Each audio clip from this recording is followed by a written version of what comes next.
Salmo 88.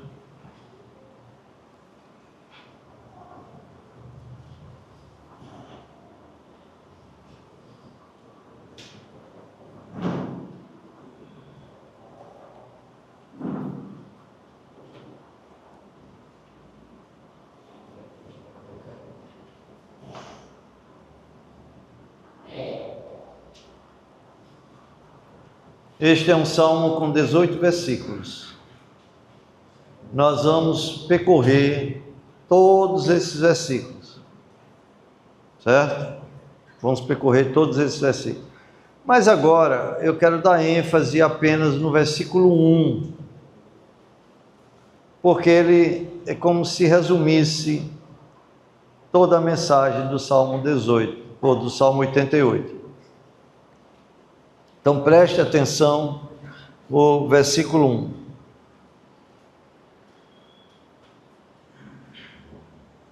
Antes da leitura, deixa eu dar o título da mensagem. E o título da mensagem é o seguinte: quando o pior acontece. Esse é o título da mensagem. Quando o pior acontece. Versículo 1. Ó Senhor, Deus da minha salvação, dia e noite clamo diante de ti. Vamos orar, meus irmãos, mais uma vez. Senhor, nosso Deus e Pai, nós nos achegamos à tua presença, desejoso de ouvir a tua voz. Tu conheces o nosso coração, as nossas lutas e as nossas angústias. Por isso pedimos, ilumina o nosso entendimento, conceda-nos atenção, quebrantamento e fé. Senhor, fala conosco de modo claro, simples, profundo, de modo que Cristo seja visto, amado e obedecido entre nós.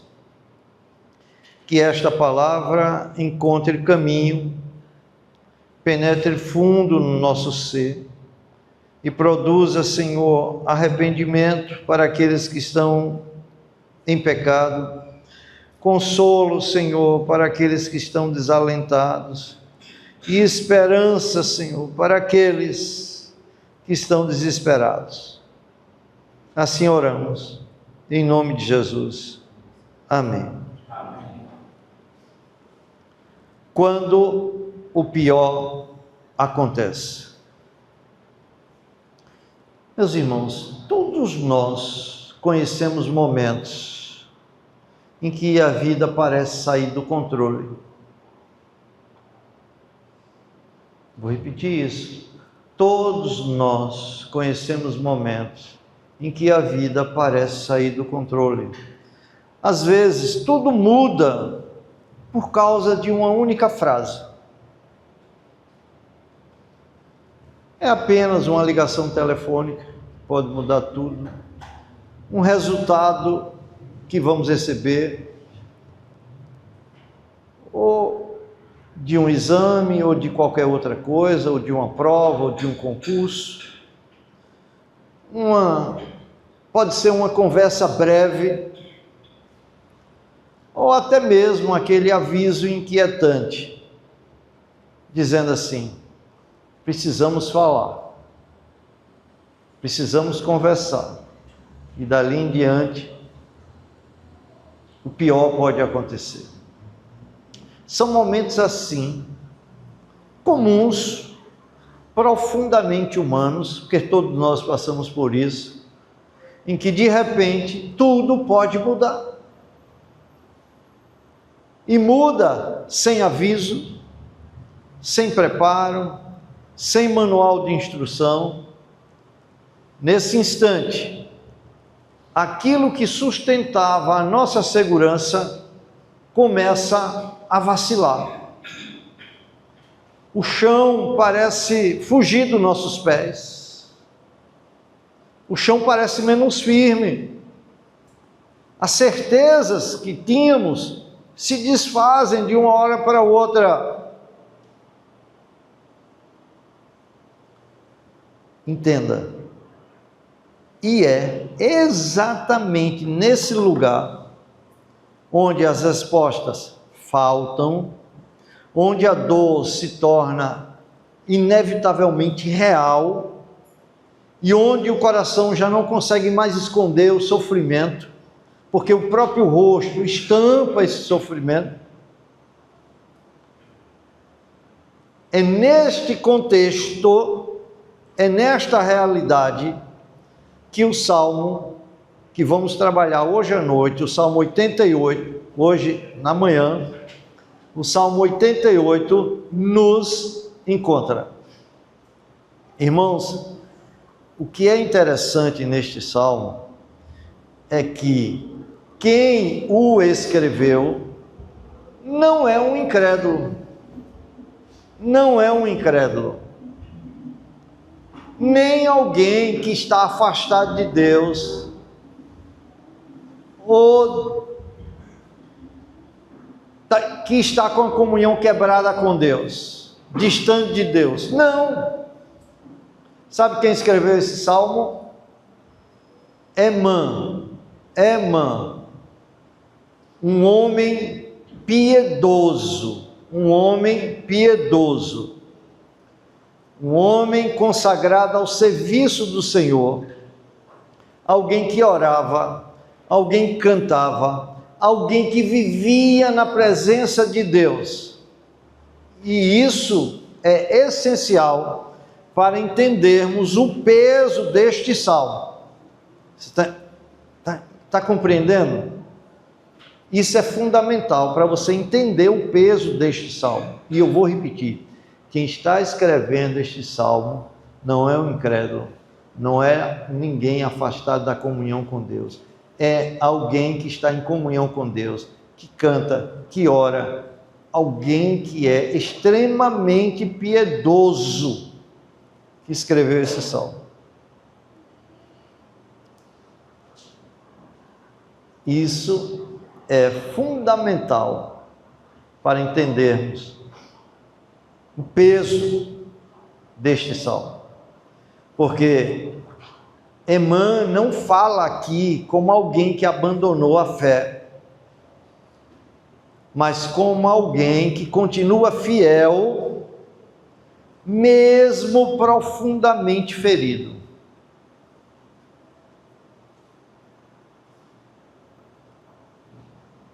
Alguém que continua fiel, mesmo profundamente ferido. Seu lamento envolve uma dor antiga. Preste atenção nisso. O seu lamento envolve uma dor antiga, uma dor persistente, que o acompanhava desde a juventude. Ele hoje já é um homem idoso, quando ele escreveu esse salmo. Quando ele escreveu esse salmo, ele era um homem idoso. E tem uma dor antiga, persistente, que o acompanha desde a sua juventude. E aqui está algo extremamente importante. Este é um salmo de lamento. Presta atenção nisso. E os salmos de lamento, de forma geral, eles começam na dor, caminham para a esperança e terminam de forma maravilhosa, em confiança renovada e no louvor. É assim 99% dos salmos de lamento. Começa na dor, caminha para a esperança e termina em confiança e em louvor. Mas o Salmo 88 é diferente. Ele está naquela categoria de 1%, né? Porque ele é diferente. Ele começa no escuro e termina ainda mais escuro. Para você ter uma ideia, a última palavra do Salmo é trevas. E ainda assim, há algo impressionante aqui neste salmo. Mesmo numa situação extremamente difícil, o que é impressionante é que Emã não abandona a oração. Ele não foge de Deus, ele não endurece o coração. Olha, meus irmãos, uma coisa é você ter um problema momentâneo, outra coisa é você ter um problema que persiste, que lhe persegue desde a sua juventude. Ele está idoso e esse problema persegue ele ainda. E o que é maravilhoso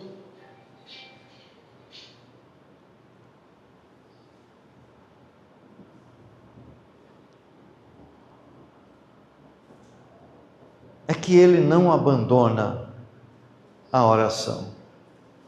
Ele não foge de Deus. Ele não se cala. Mesmo sem compreender o que Deus está fazendo, ele continua clamando. E aqui aprendemos algo precioso e profundamente pastoral. Há dias em que o crente não consegue cantar. Há dias em que ele não consegue explicar o que sente. É aquela angústia apertando o seu peito de forma tal que ele não consegue explicar o que sente. E é justamente nesses momentos que a fé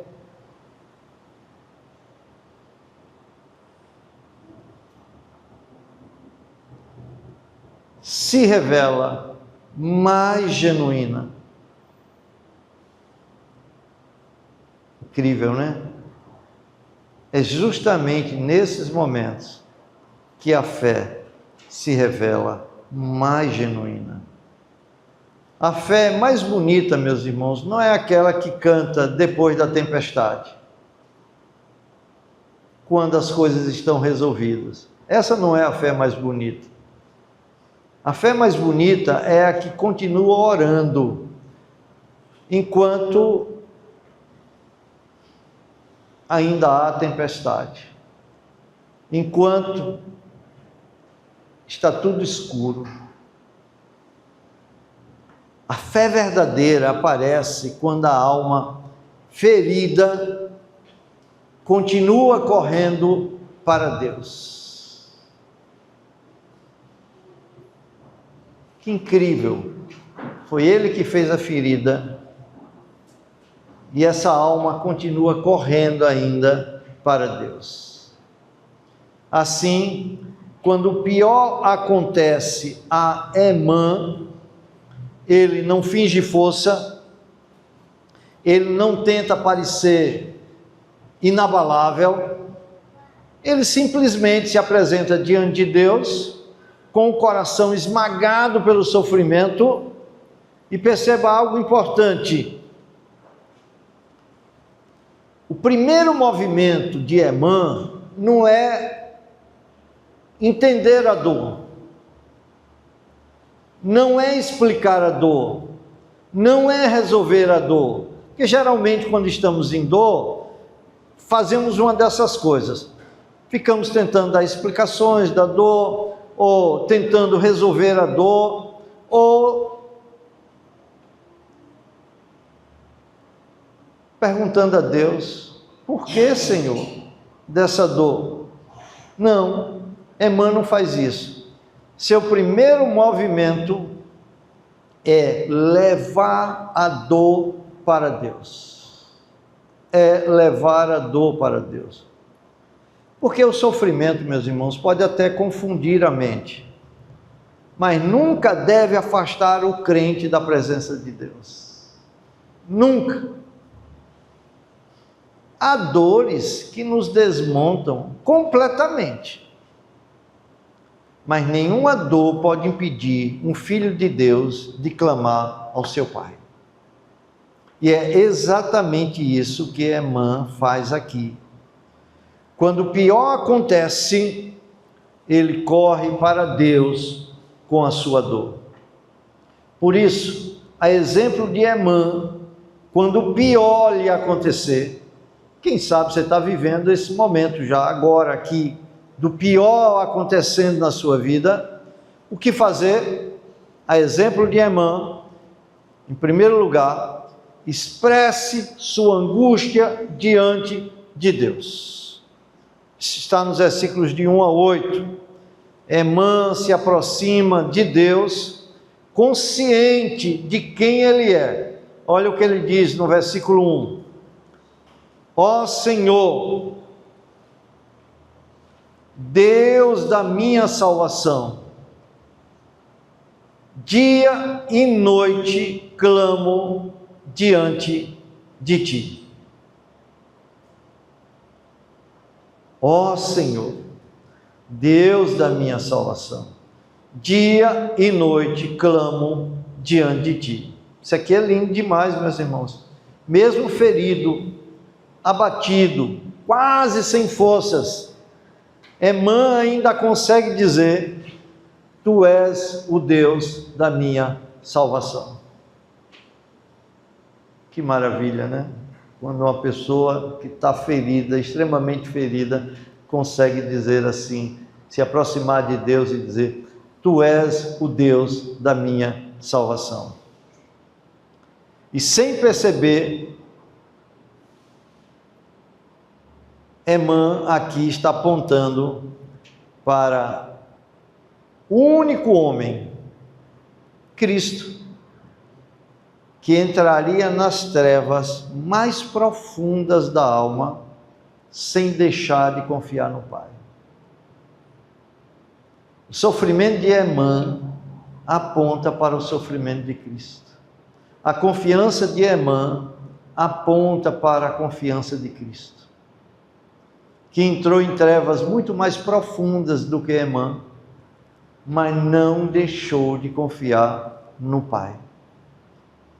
Isso é profundamente impressionante, porque há momentos que a dor é tão intensa que a alma já não consegue explicar o que sente.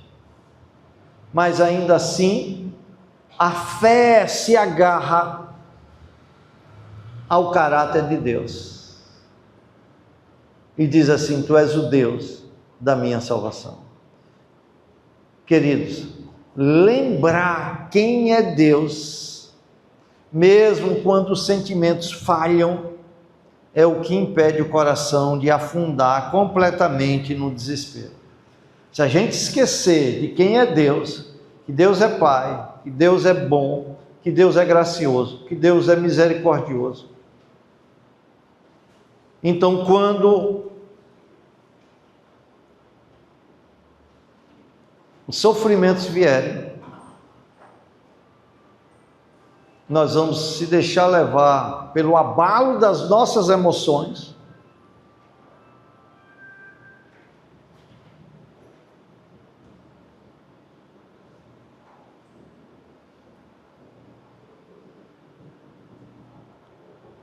e vamos afundar completamente no desespero. Mas de uma coisa, tenha certeza: o sofrimento pode abalar nossas emoções. Ele tem essa capacidade de abalar as nossas emoções. Mas não altera quem Deus continua sendo. Deus continua sendo o mesmo Deus. Por isso, veja o que Emã diz agora no versículo 2. Chegue à tua presença a minha oração. Inclina os ouvidos ao meu clamor. Eu acho bonito demais isso. Um homem que está em sofrimento, tem uma vida piedosa. E Emã se aproxima de Deus e não exige nada. Ele não negocia com Deus, ele não impõe prazo, ele não impõe condições, ele apenas suplica com reverência. E isso é lindo de contemplar, porque a verdadeira fé não transforma Deus em servo das nossas vontades. ela nos coloca quebrantados diante dele. E oramos assim: Senhor, Tu conheces a minha dor, conheces o meu sofrimento. Contudo, não seja feita a minha vontade, mas sim a Tua vontade. E há de vocês perceberem que a oração não retirou a dor de Emã. Preste atenção nisso. A oração não retirou a dor de Emã, mas impediu de sua dor afastá-lo de Deus. Meus irmãos, quando a gente está em dor e não leva isso a Deus, daqui a pouco a tendência é murmurar contra Deus, é se revoltar contra Deus, é se afastar de Deus. Mas em meio à sua dor, ele se aproximou de Deus. Razão pela qual ele agora descreve, ele passa a descrever o que está vivendo. Deus conhece, mas ele quer mostrar a Deus o que ele estava vivendo na sua alma. Veja o versículo 3. Pois a minha alma está farta de males. Farta de males. As calamidades se amontoam sobre a sua vida. E a minha vida já se abeira da morte. As calamidades eram tantas que ele sentia que a sua vida já estava próximo da morte. Irmãos, há dores que o corpo suporta, mas existem dores que esmagam a alma.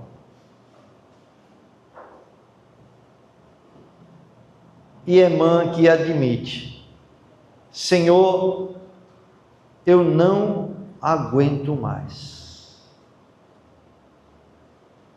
E é digno de nota que ele diz isso a quem? A Deus. A Deus. Ele diz isso a Deus.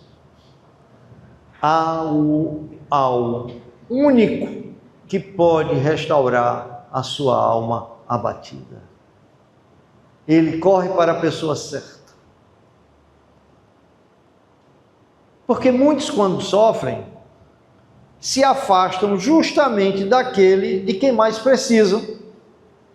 Que incoerência! Só tem um que pode ajudá-lo, só tem um que pode restaurar a alma, e a pessoa no sofrimento se afasta dele.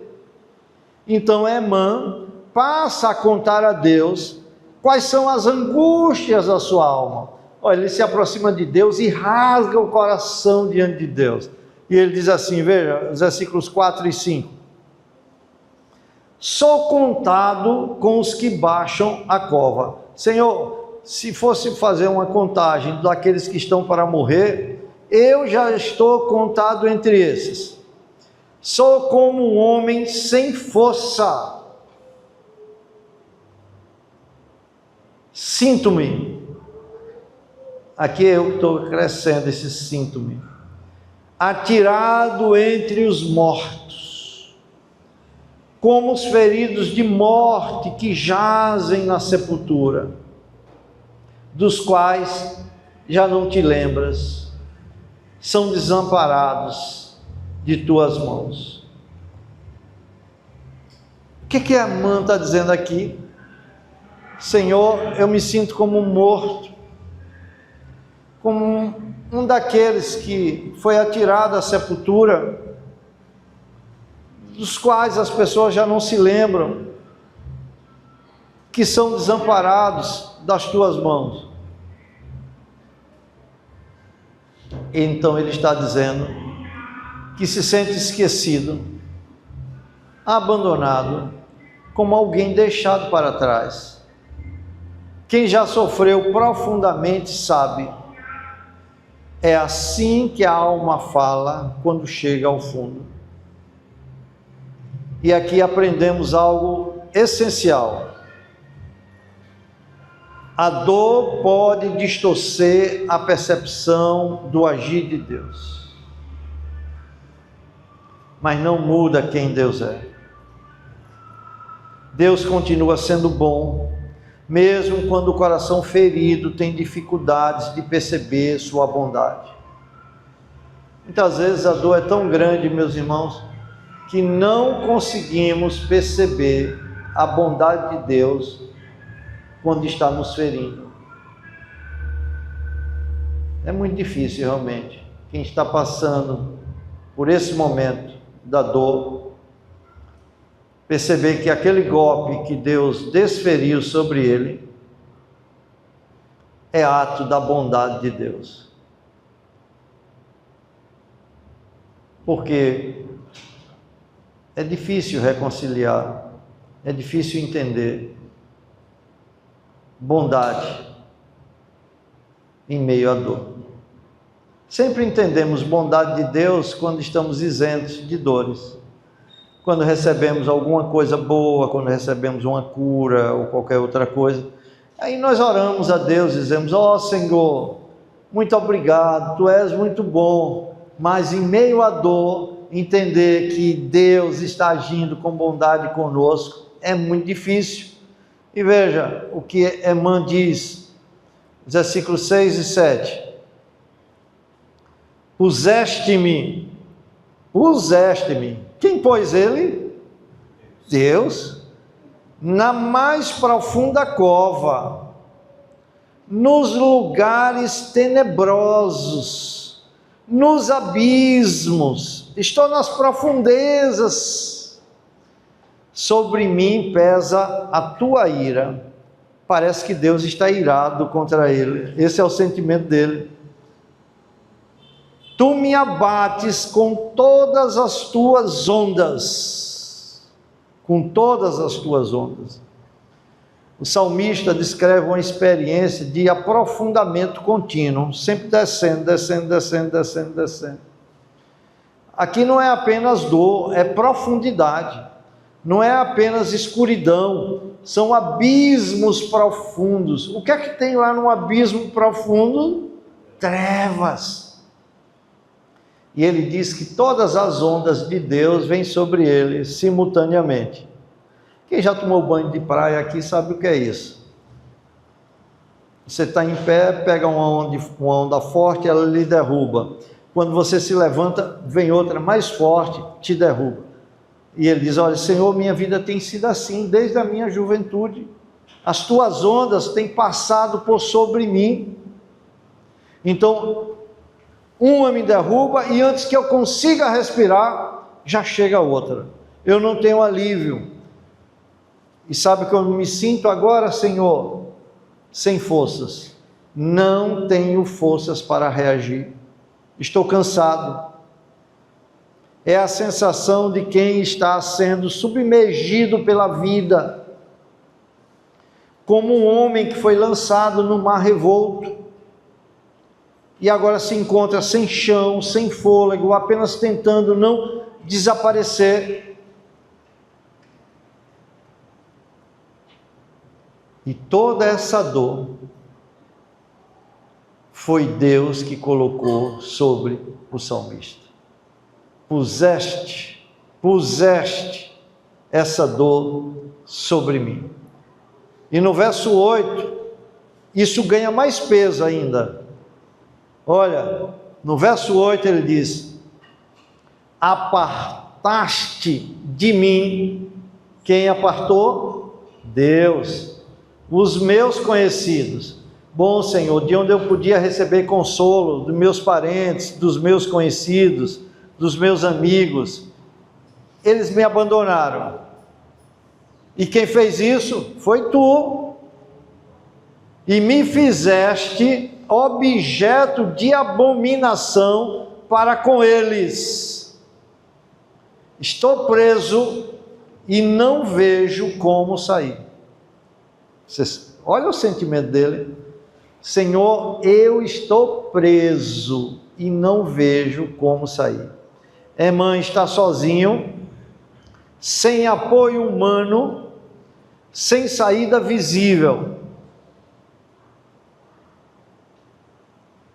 Isso não significa apenas uma solidão emocional. Significa que todas as muletas humanas foram retiradas. Deus deixou ele sozinho, sem apoio de ninguém, nem amigos, nem conhecidos, nem parentes, de nada. Nenhuma presença para sustentar a sua alma, para consolar a sua alma. E é exatamente aqui que a Escritura nos conduz a perceber algo profundo. O que é que a Escritura nos mostra? Nos mostra o seguinte: que nenhuma relação humana consegue sustentar a alma. Mais cedo ou mais tarde, eles nos deixam. É exatamente aqui, meus irmãos, que percebemos algo tremendo. Se Deus não sustentar primeiro a nossa alma, nenhuma relação humana pode sustentar. E Deus tira todas as muletas para que a gente dependa unicamente dele. Quando Deus remove os apoios humanos, isso é importante entender, Ele não está nos abandonando. Porque a sensação que temos é de abandono. Não. Muitas vezes Ele está nos ensinando a descansar somente nele, a confiar somente nele, a depender somente dele. Forma estranha de Deus nos ensinar, né? Deixe-me aplicar isso para a sua vida. Eu quero falar contigo agora, meu irmão, minha irmã. Há momentos que Deus silencia as vozes ao seu redor, para que você aprenda a clamar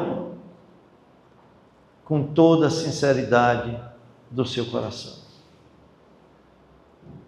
Entenda uma coisa: a fé não começa com explicações. A fé não nasce do controle. A fé nasce exatamente quando sentimos que tudo está descontrolado, que não podemos fazer nada para sair daquela prisão que Deus nos colocou.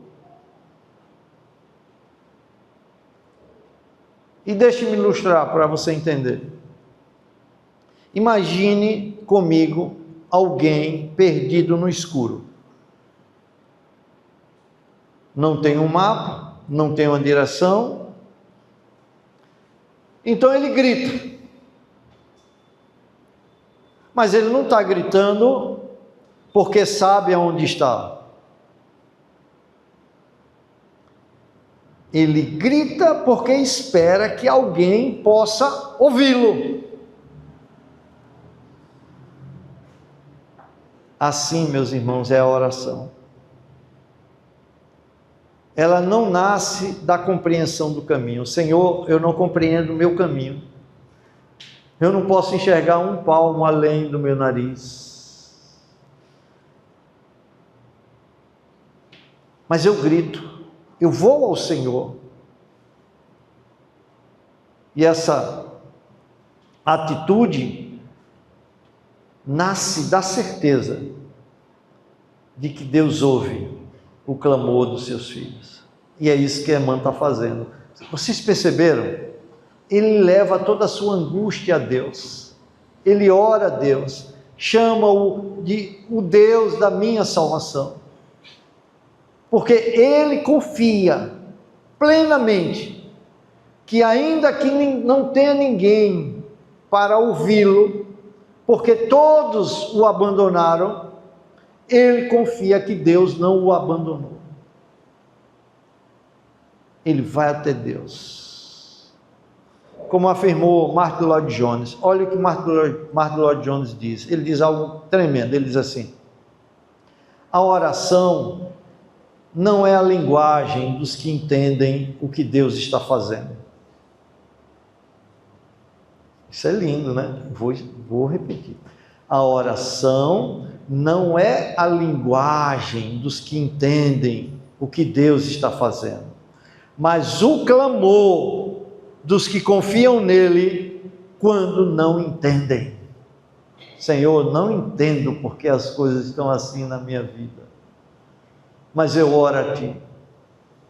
Por isso, irmão, quando sentir que se perdeu no caminho, que você não sabe mais encontrar o caminho, clame aquele que pode ouvi-lo. Derrame diante dele toda a angústia da sua alma. Essa é a primeira coisa que você deve fazer. Mas em segundo lugar, depois de orar, expressar toda a sua angústia diante de Deus, clame pela libertação de Deus. Versículos 9 a 12.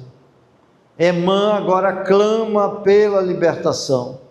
Olha o versículo 9. Os meus olhos desfalecem de aflição.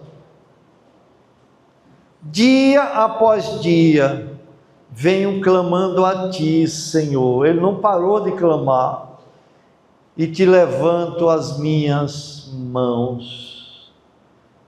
Meus irmãos, que coisa linda. Ele diz assim: os meus olhos desfalecem.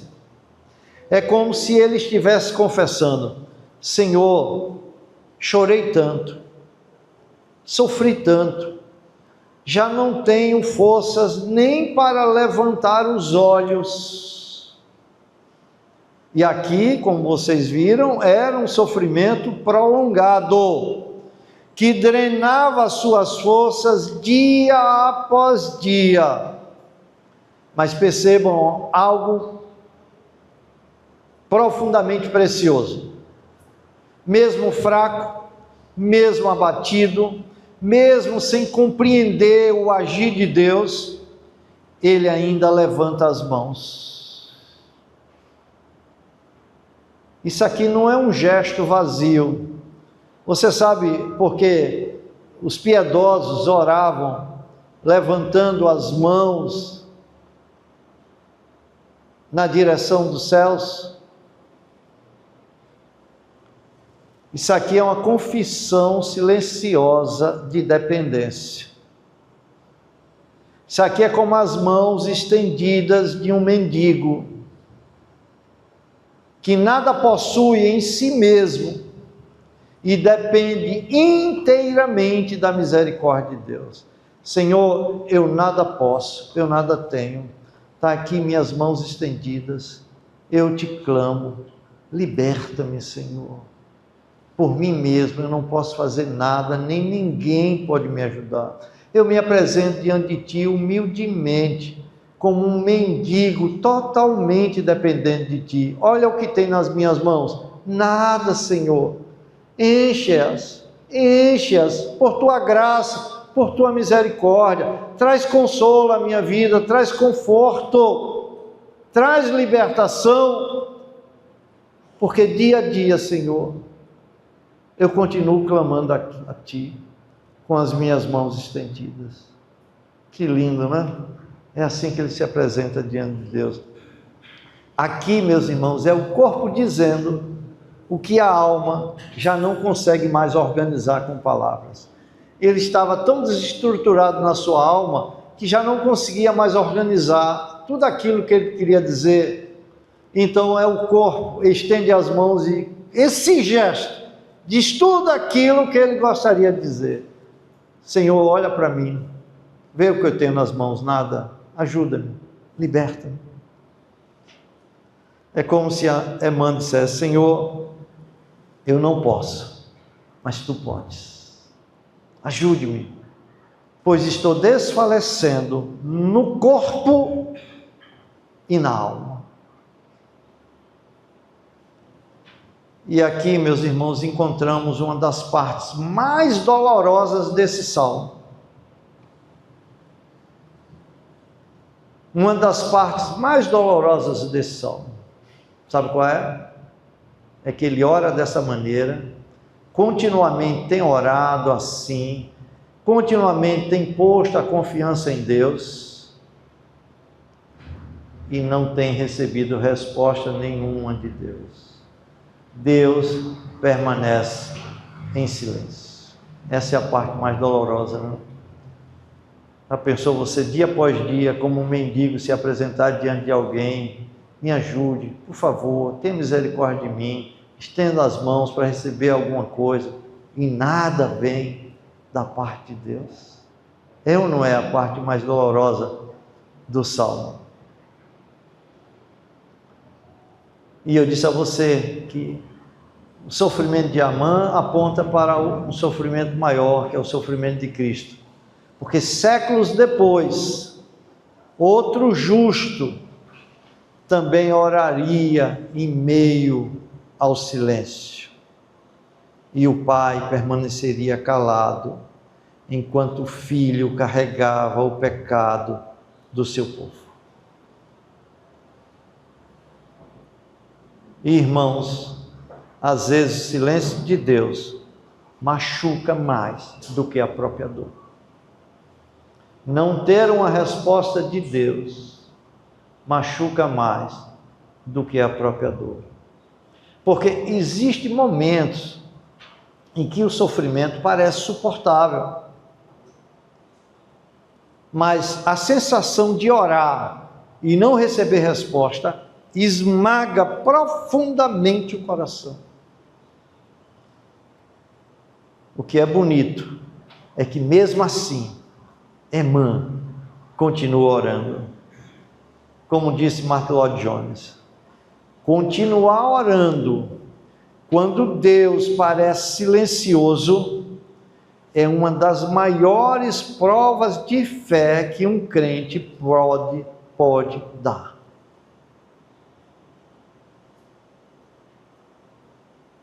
Então a irmã começa a apresentar seus argumentos diante do Senhor. Vejam os versículos 10 a 12. Ele diz assim: mostrará tu prodígios aos mortos? Ou os finados se levantarão para te louvar? Senhor, se tu me matares, eu não vou te louvar. Será referida a tua bondade na sepultura? Alguém por acaso vai testemunhar a tua bondade na sepultura? A tua fidelidade no abismo? Acaso nas trevas se manifestam as tuas maravilhas? E a tua justiça na terra do esquecimento? Emã está dizendo em essência o seguinte, preste atenção: Senhor, deixa-me viver, para que eu continue glorificando o teu nome, testemunhando da tua bondade, da tua justiça, porque se eu morrer, não posso fazer isso, porque ninguém pode fazer isso depois da morte. E isso é belíssimo, né? Porque ele deseja viver, mas não porque tem apego à vida, não porque quer desfrutar deste mundo, não porque ele está com medo da morte, não porque ele tem um amor desesperado pelas coisas desta terra. Não, o que move a Emã é o desejo de continuar glorificando a Deus. Ele quer viver para louvar ao Senhor, para continuar anunciando a sua bondade, para continuar proclamando, testemunhando a sua fidelidade, para continuar proclamando as suas maravilhas e para manifestar a sua justiça. E percebam a profundidade disso. Mesmo mergulhado em trevas, mesmo sem enxergar saída, mesmo esmagado pela dor, ainda existe algo queimando dentro do seu coração. É o desejo de que Deus seja glorificado através da sua vida. Que maravilha, meus irmãos, que maravilha. A dor revelou que Emã não amava apenas as bênçãos de Deus, mas amava o próprio Deus acima de todas as bênçãos. De todas as bênçãos.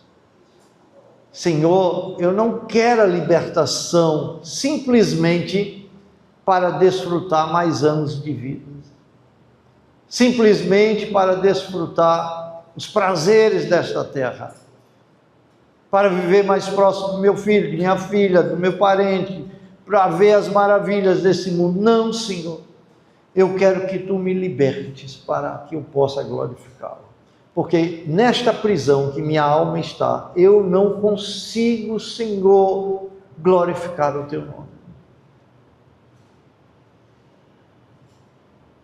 Isso é fé madura, né?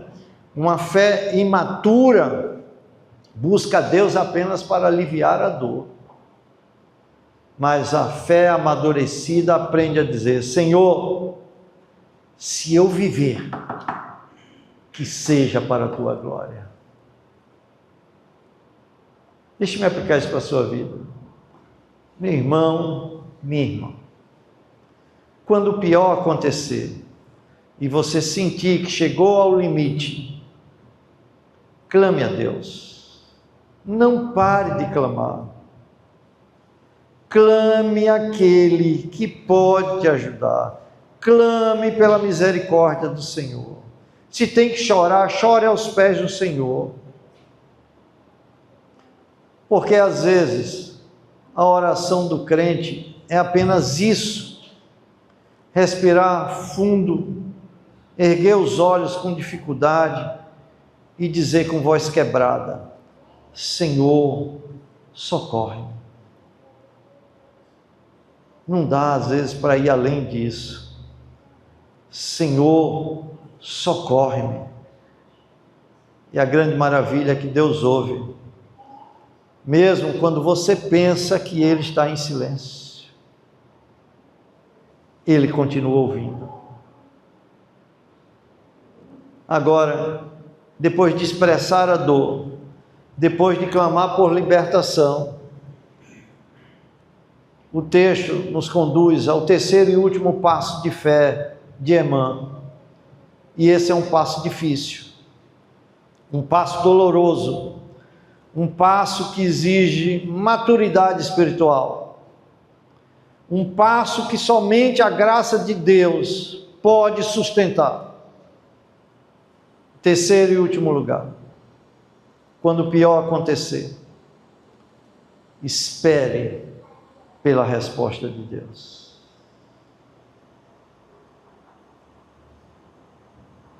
Espere. Emã continua esperando, desde a sua juventude. Está velha e continua esperando.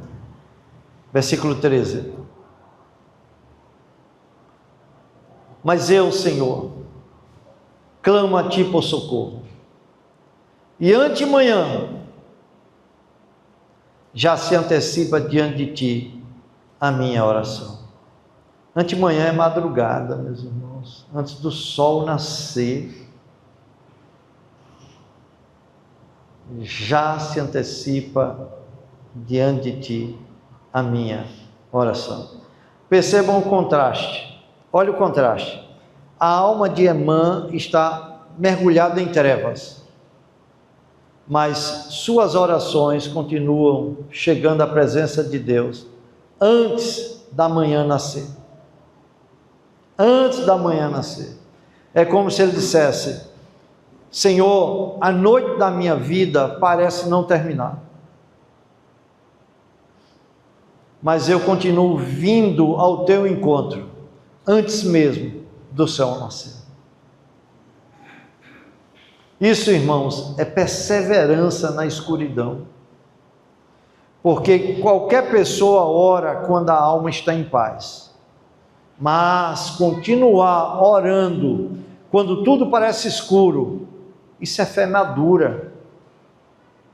E no versículo 14 ele faz uma pergunta que já passou pelo coração de muitos crentes sinceros, talvez pelo seu coração, e talvez essa pergunta esteja passando agora no seu coração.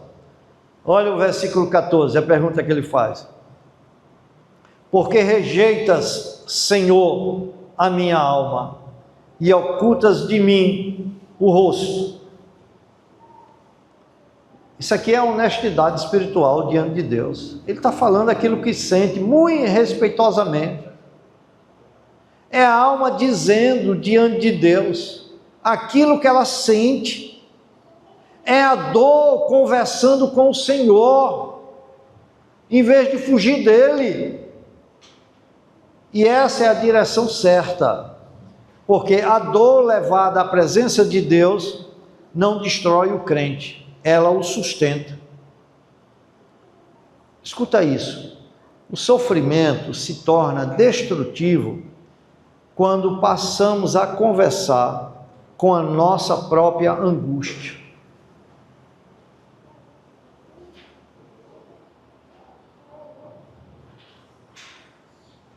Ele é destrutivo quando sofremos longe da presença de Deus. Mas Emmanuel nos mostra o caminho oposto. Ele leva a sua dor ao Senhor, ele transforma sofrimento em oração. E notem algo extremamente importante: a pergunta de Emmanuel é dura, mas sua postura continua humilde. Ele não acusa Deus, ele não abandona Deus, ele não se endurece contra Deus, ele simplesmente derrama diante do Senhor o peso da sua alma ferida. Versículo 15, ele diz: ando aflito, prestes a expirar, desde morto, prestes a morrer, desde morto, desde moço, sob o peso dos teus terrores, estou desorientado. Em outras palavras, olha o que ele diz aqui: Senhor, eu sofro há muito tempo, não consigo entender o que está acontecendo, eu estou desorientado. A pergunta que eu faço é a seguinte: quem nunca esteve neste lugar? Quando os dias parecem iguais, quando você acorda cansado e vai dormir com as mesmas perguntas, sempre. Quando a alma espera mudança, mas a dor continua ali. Emmanuel está exatamente neste lugar. Versículo 16: por sobre mim passaram as tuas iras, os teus terrores deram cabo de mim. Ele está sentindo o peso da disciplina de Deus. Mas perceba algo especial aqui. Você notou que ele continua ainda falando com Deus?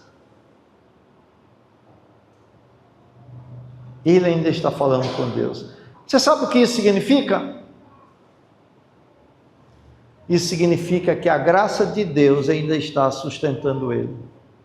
Porque se não fora a graça de Deus, em tamanho sofrimento, em prolongado sofrimento, como é que ele ainda estaria buscando Deus, falando com Deus, rasgando o seu coração diante de Deus? Não estaria.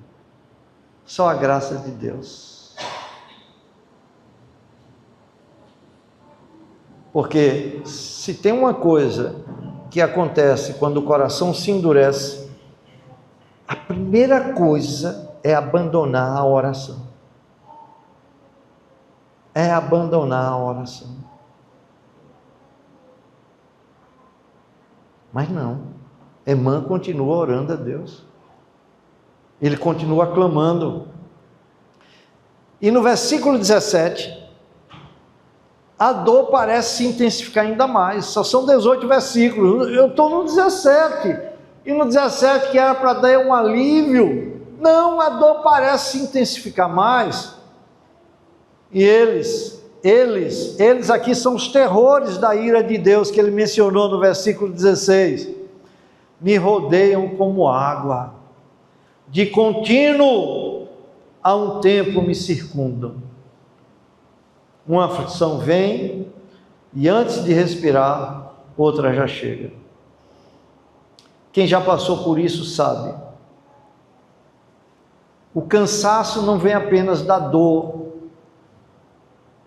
Muitas vezes vem pela falta de intervalo entre as dores. É muito difícil, meus irmãos. Não tem um refresco, que nem diz o linguajar popular. É um problema em cima do outro, é uma dificuldade em cima do outro. E a alma fica cansada. É a sensação de alguém que mal terminou uma batalha, já precisa enfrentar outra. E então, veja como o Salmo termina. Ele termina assim: para longe de mim afastaste, amigo e companheiro. Os meus conhecidos são trevas. Os meus conhecidos são trevas. Meus irmãos, esse é o único salmo que termina desta maneira. Sem alívio, sem resolução aparente, sem luz visível, termina em trevas. Começou em trevas, termina em trevas. Mas aqui está o ponto decisivo. Qual é o ponto decisivo aqui? É que o salmo não termina em silêncio. O salmo termina com ele orando. Trevas são a última palavra do salmo, mas não são a última palavra da fé. Porque mesmo sem enxergar nada, sem enxergar nenhuma luz, Emã está esperando. Ele continua orando. Quantos anos? Não sei. Ele espera aquele que vê todas as coisas. Senhor, Tu conheces a minha vida. Ninguém conhece. Tu conheces. Ninguém conhece o que eu sinto na minha alma, mas Tu conheces. Alívio? Não tem. Amparo terreno? Nenhum. Até mesmo de Ti eu sinto que me esqueceste. Mas ainda assim, continuo estendendo as minhas mãos. Mal amanhece o dia, ou até mesmo antes de amanhecer o dia, já estendo as minhas mãos a Ti. Senhor, tem misericórdia de mim. Senhor, me ajuda.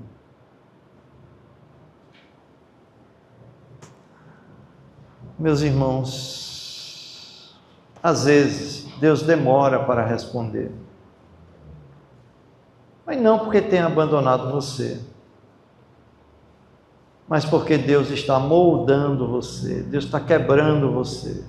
Como o oleiro quebra o vaso e o refaz, assim Deus está fazendo com você. Às vezes Ele oculta o rosto, não para afastá-lo definitivamente, mas para ensiná-lo a buscá-lo. Pergunta é: você tem buscado a Deus? Tem orado a Deus? Tem seguido o exemplo de Emã, confiando em Deus? Talvez você não veja luz agora, mas se ainda continua orando a Deus, quero te dizer uma coisa: isso já é fé, isso já é graça, porque a fé que agrada a Deus não é apenas aquela que canta depois da vitória, é a que continua orando, quando tudo ainda parece escuro. Por isso, quando o pior acontecer, espere. Espere e espere.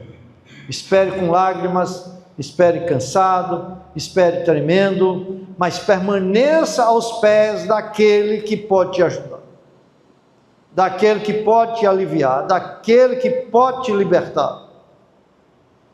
Porque a fé que espera no escuro é a fé que enxerga a luz antes mesmo da luz chegar. Eu sei que o Senhor um dia virá. Eu sei que um dia o meu cativeiro será virado. Eu sei que um dia a minha situação vai mudar.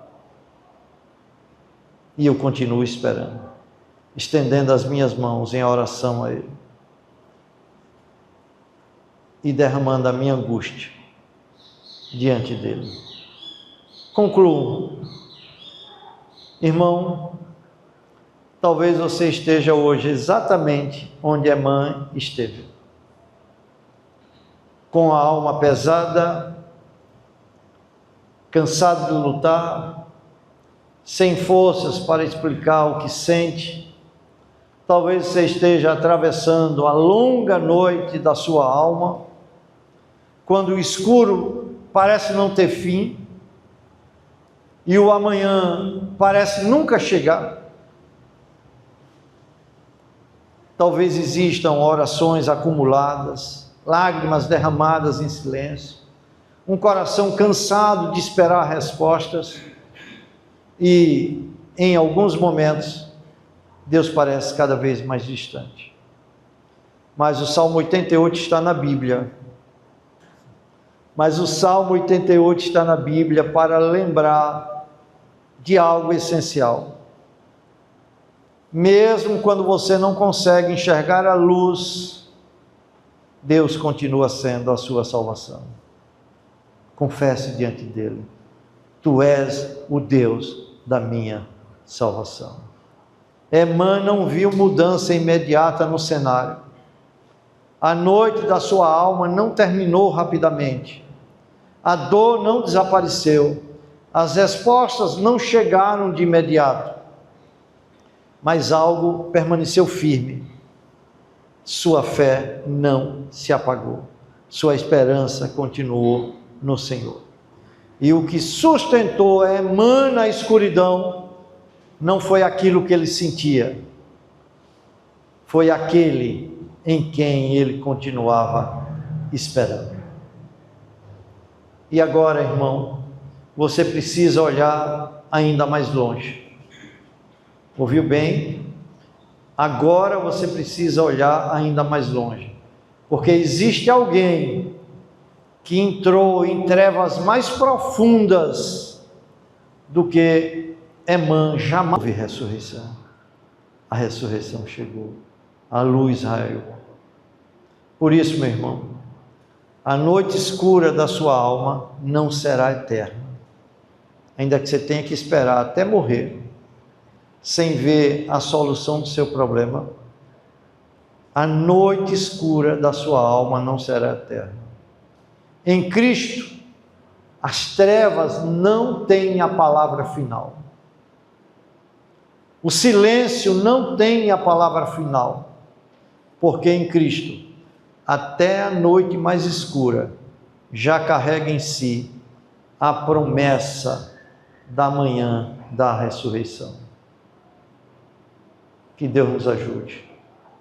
Amém. Amém. Vamos orar, meus irmãos.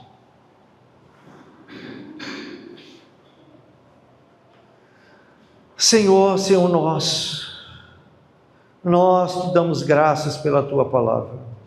Que palavra maravilhosa tu deixaste para nós nesse Salmo 88. Ah, Senhor, como somos frágeis. Mas a tua palavra renovou a nossa esperança nessa manhã. Porque ela é viva, eficaz, fiel, e ela nunca volta para ti vazia. Pedimos agora, Senhor, que o Teu Espírito fixe em nós tudo o que ouvimos e não permita que a semente seja roubada, sufocada ou esquecida. Onde Tua palavra confrontou, dá-nos arrependimento. Onde ela consolou, nos firma na esperança. Onde ela despertou, nos fortalece para obedecer. Onde ela expôs as feridas, derrama a cura, derrama o bálsamo de Gileade. Onde ela revelou trevas, acende a Tua luz. Ó Senhor, guarda o nosso coração durante os dias vindouros.